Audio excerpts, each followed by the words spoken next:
কুষ্টিয়া, খুলনা ও সিরাজগঞ্জের পর এবার মুফতি আমির হামজার নামে যশোরের অতিরিক্ত চিফ জুডিশিয়াল ম্যাজিস্ট্রেট আদালতে মামলা হয়েছে।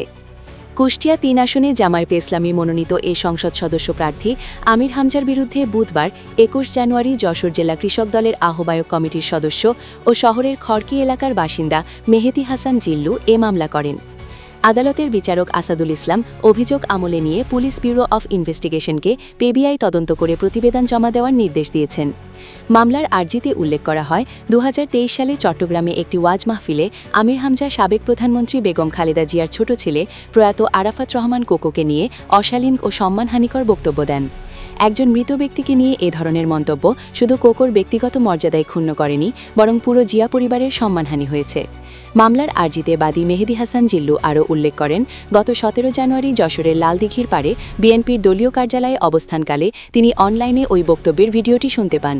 এতে তিনি গভীরভাবে মর্মাহত ও হতবাক হন। এই মানহানিকর বক্তব্যের কারণে জিয়া পরিবারের প্রায় ৫০ কোটি টাকার সম্মানহানি হয়েছে। বাদীপক্ষের আইনজীবী বিএনপি নেতা এম এ গফুর বলেন, একটি বিশেষ চক্র পরিকল্পিতভাবে জিয়া পরিবারের বিরুদ্ধে কটূক্তি ও মানহানিকর বক্তব্য ছড়াচ্ছে। আমরা অভিযুক্তকে দ্রুত আইনের আওতায় আনার দাবিতে মামলা করেছি।